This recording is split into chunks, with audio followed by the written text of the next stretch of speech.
하나님 말씀은 열왕기하 9장 34절로 37절 말씀입니다.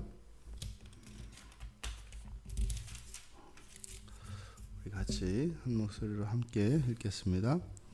예후가 들어가서 먹고 마시고 이르되 가서 이 저주받은 여자를 찾아 장사하라.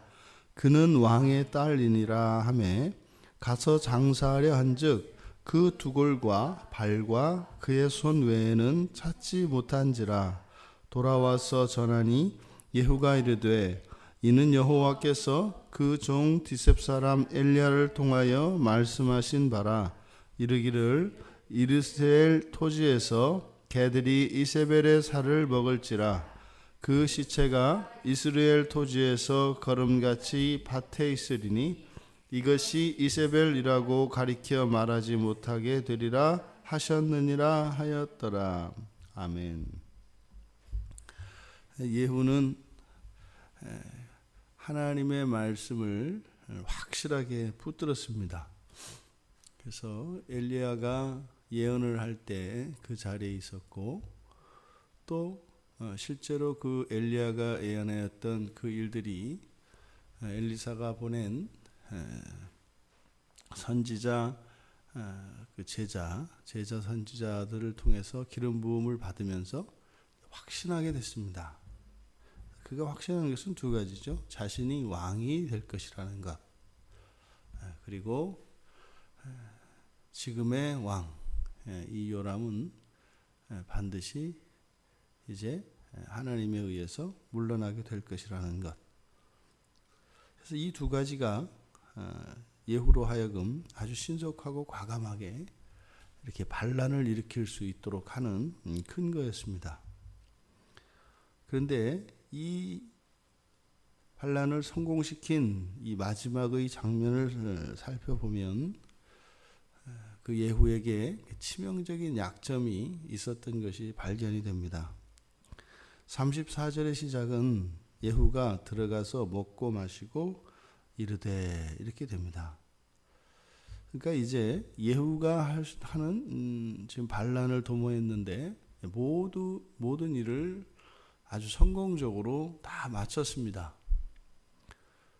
그리고 나서 이제 그가 한 일, 그러니까 들어가서라고 한 이것은 이게 이제 그 왕궁으로 들어갔다는 이야기도 됩니다만, 실제로 새로 열린 그의 미래가 되기도 하고, 이제 왕궁으로 왕이 되어 들어간 것을 의미할 수도 있습니다.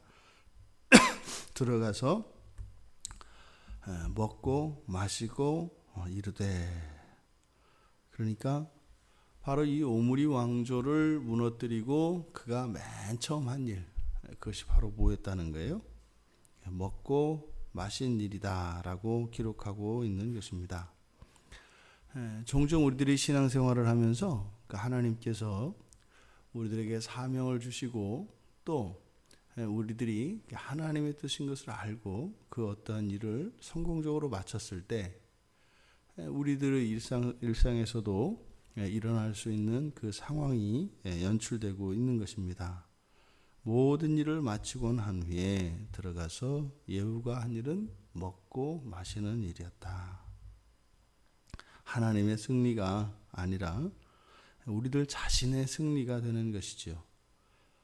그 승리의 주인은 여호와 하나님이고 그 승리를 여호와의 것으로 돌려드려야 하는데, 그것을 우리의 것으로 여기게 되면 먹고 마시는 잔치를 열게 됩니다.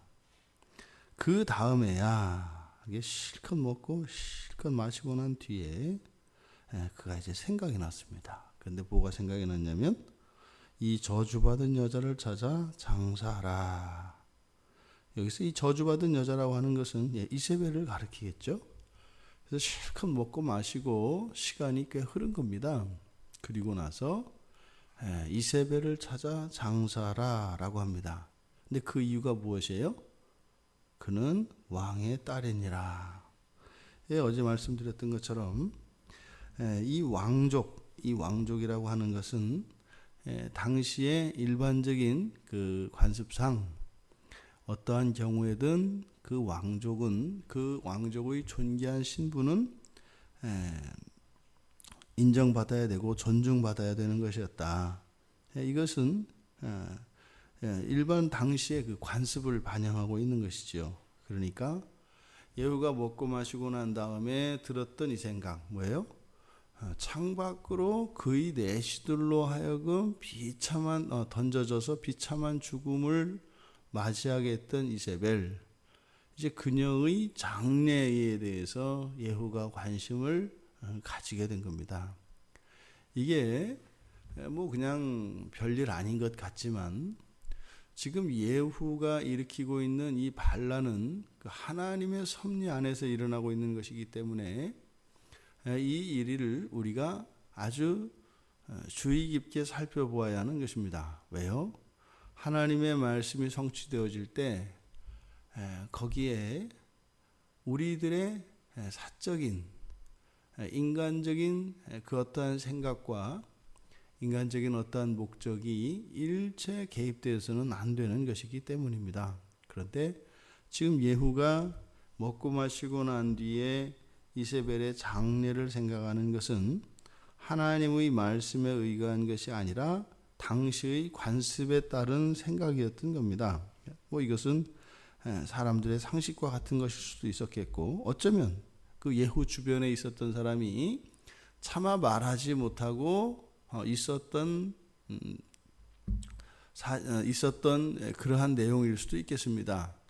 왕 그 이세벨을 어쨌든 죽였지만 저렇게 버려두면 안 되는데 왕족이니까 장례를 치러야 또 민심이 수습이 잘 될 텐데 뭐 이런저런 생각을 하는 그 신하들이 분명히 있었을 법합니다. 그러니까 그들이 보았을 때는 이제 예후가 잘한 행동으로 보여졌겠지요. 하지만 바로 뒤에 그의 명령을 따라 그의 부하들이 이제 장사를 치르려고 이스라엘의 시체를 찾으려 갔습니다만 거기에는 끔찍한 참상이 있었습니다. 단지 내려가 보니까 뭐요? 그녀의 두골과 발과 손뿐이었다. 굉장히 참 무시무시하고 끔찍한 장면입니다. 그것을 예후에게 와서 보고를 하니까 그때 예후에게 번쩍 드는 생각이 있었습니다. 무엇이었어요? 열왕기상 21장 23절에서 선포되었던 그 하나님의 예언, 그 하나님의 예언이 생각이 난 거예요. 뭐예요? 바로 이세벨의 죽음에 관한 것이죠. 그래서 이세벨이 죽고 난 뒤에는 그의 시신을 찾을 수가 없을 거다. 그래서 오죽하면 밭에 거름이 될 것이라고 이야기를 하겠습니까? 그래서 예후가 그 예언을 그대로 반복합니다. 이스라엘 토지에서 개들이 이세벨의 살을 먹을 것이고 그 시체가 이스라엘 토지에서 거름같이 밭에 있을 것이다. 그래서 이세벨이라고 가리켜 말하지 못하게 될 것이다 라고 하는 예언을 다시 이야기합니다.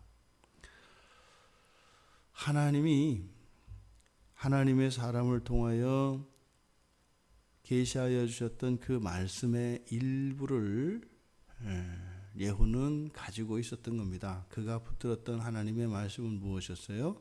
지금의 왕조는 무너지고 예후의 왕조가 시작될 것이라는 겁니다. 이 말씀 하나만 붙들었습니다. 그런데 그 뒤에는 무엇이었습니까? 왜 이 오므리 왕조가 왜 멸망하게 되고 그리고 그 멸망하는 그 광경이 얼마나 처참한 것인가 하는 것은 예후와 또 이 요람 개인에 관한 것이 아니었습니다. 개인에 관한 것이 아니라 무엇이었어요? 하나님의 말씀을 불순종하였을 때 반드시 그것으로 인하여서는 벌이 있을 것이고 그 벌은 매우 끔찍한 것이 될 것이다 라는 겁니다. 하나님 말씀 앞에서는 어느 누구도 예외가 될 수 없습니다. 지금 이 예후의 반란의 마지막 장면을 그리면서 이것은 마치 앞으로 예후의 인생에 펼쳐질 어떤 먹구름이 예고되는 듯한 그런 부분입니다. 뭐예요? 말씀을 온전히 모두 다 받아들인 것이 아니라 말씀 가운데 일부를 떼어서 자기의 생각에, 자기의 입장에 맞도록 그 말씀을 받아들이고 그 말씀을 따라 살아가는 것, 그리고 거기에 적당히 이런 세상적인 인간적인 이런 상식들과 관습들을 같이 합치시켜서 나가는 것, 이것은 매우 위험하다. 예후 자신이 이세벨이 될 수 있다라고 하는 사실을 잊어서는 안 되는 것입니다. 지금 거사를 성공시킨 예후는 잔치를 벌이고 있지 않습니까? 그가 들어가서 먹고 마셨다고 합니다. 그런데 이세벨은 어떻게 됐죠? 죽임을 당했고 오히려 먹이가 되었습니다. 이기고 먹고 있는 예후와 지고 먹임을 당한, 그것도 개들에게 먹혀버린 이세벨, 여기에서 예후는 자신의 모습을 보아야 하는 것입니다. 여기에서 하나님의 말씀을 봐야 하는 겁니다. 그런데 예후는 그것을 보고 있지 못합니다. 지금 자신이 앉아있는 이 권력의 자리에 바로 조금 전까지만 하더라도 이세벨이 앉아 있었다는 사실, 그리고 지금 시체조차 찾을 수 없는 그 이세벨, 바로 이세벨이 자신이 앉아 있는 그곳에서 자신이 하는 것과 같이 먹고 마시고 있었다는 사실, 하나님의 영광을 하나님께 돌려드리지 않고 그것을 자신의 것으로 여기며 하나님이 주신 그 권세를 마치 자신의 권세인 양 부리고 살았던 이세벨의 최후가 무엇인지 예후에게는 보이지 않고 있습니다. 지나고 난 다음에 보이겠죠. 바로 이세벨의 시체를 장사하라고 하기 전에, 그리고 그 부하들의 보고를 받기 전에 엘리야를 통해서 주셨던 그 예언의 말씀이 생각났더라면 들어가서 그가 먹고 마실 것이 아니라 온매무새를 고치고 그의 이 반란의 과정에서 하나님의 말씀에서 벗어난 것은 없었는지 자기 자신을 정결케 하고 하나님께 제사하고 자신을 돌아보는 시간을 가졌을 것입니다. 우리 인생 앞에 많은 승리가 찾아올 수 있습니다. 그것이 하나님의 뜻에 따라 우리의 삶 속에 그런 성공과 또 마땅히 이런 축제를 벌일 만한 그러한 일들이 일어날 수 있습니다. 그럴 때 우리가 조심해야 할 것은 우리들의 모든 승리와 성공의 주인은 우리를 구원하신 예수 그리스도라고 하는 이 사실을 잊지 않는 것입니다. 먼저 먹고 마실 것이 아니라 언제나 우리의 삶의 주인 되어 주시고 우리에게 주신 이 승리의 주인이신 예수 그리스도께 감사하는 일이 먼저 있어야 할 것입니다. 그리고 그 결과에 도취될 것이 아니라 그 과정이 있기까지 우리가 하나님 말씀을 놓친 것은 무엇이고 또 미진한 것은 무엇이었는지 돌아볼 수 있는 우리가 되길 바랍니다. 그랬을 때 어떠한 성공과 어떠한 영광의 순간이 온다 할지라도 그것이 우리들에게 해가 되는 일은 절대 없을 것입니다. 이 세상에서 일어나는 일에 마음을 빼앗길 것이 아니라 이 세상과 우리의 삶 속에서 일어나는 이러한 모든 일들을 통하여 하나님의 마음을 헤아리고 또 그것을 기회로 삼아 하나님의 뜻을 위하여 더욱 분투하며 더욱 거룩한 길로 나아갈 수 있는 우리들이 되기를 바랍니다. 예후의 인생의 가장 절정기가 바로 이 순간이 되어서는 안 되겠죠. 지금 이제 왕권을 잡고 왕이 된 이것은 예후의 인생의 가장 밑바닥이 되어야 합니다. 그리고 거기에서 더 쌓아나가야 합니다. 그래서 내리막길이 없는 그리고 되돌아서지 않는 그러한 인생으로 언제나 하나님 한 분만으로 만족하며 하나님 말씀 안에서 살아가고자 분투하는, 그래서 인생에 허락하시는 모든 것은 진정한 기쁨이 아니라 오직 감사의 제목이 되어지고, 우리가 인생을 사는 동안 진정한 기쁨을 누리는 것은 나를 향하신 그 하나님의 뜻과 그 사랑을 더욱 살갑게, 더욱 온전하게 깨닫고 느끼는 것이고, 또 그렇게 깨닫고 느낀 대로 우리가 살아가는 것, 거기에서 우리들이 진정한 기쁨을 누리며, 그래서 오직 다시 만날 예수 그리스도, 그 재회의 날을 기다리며 살아가는 인생의 시간이 될 수 있기를 주님의 이름으로 축원합니다. 아멘.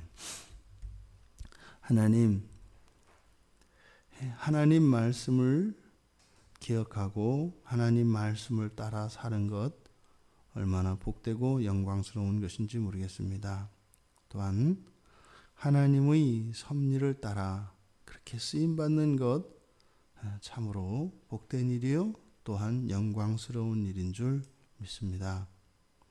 하지만 온전히 하나님 말씀을 따를 수 있도록 도와주시고, 하나님의 말씀을 따라 이루신 하나님의 모든 승리의 영광을 하나님께 돌리게 하시고, 그저 저희는 말씀 안에 있으므로 또한 저희들이 그렇게 쓰임받은 것만으로 기뻐하며 감사하며 이 세상의 시간과 하나님의 자원들을 허락하여 주신 그 뜻을 밝히 깨달아 저희들이 이 인생을 살아가며 해야 하는 일들과 저희들이 존재하는 목적이 무엇인지 깨달아 우리 주 예수 그리스도를 닮아가며 그리스도의 영광을 이 세상에 드러내기 위하여 살아가는 거룩하고 복된 백성들이 될 수 있도록 축복하여 주시옵소서.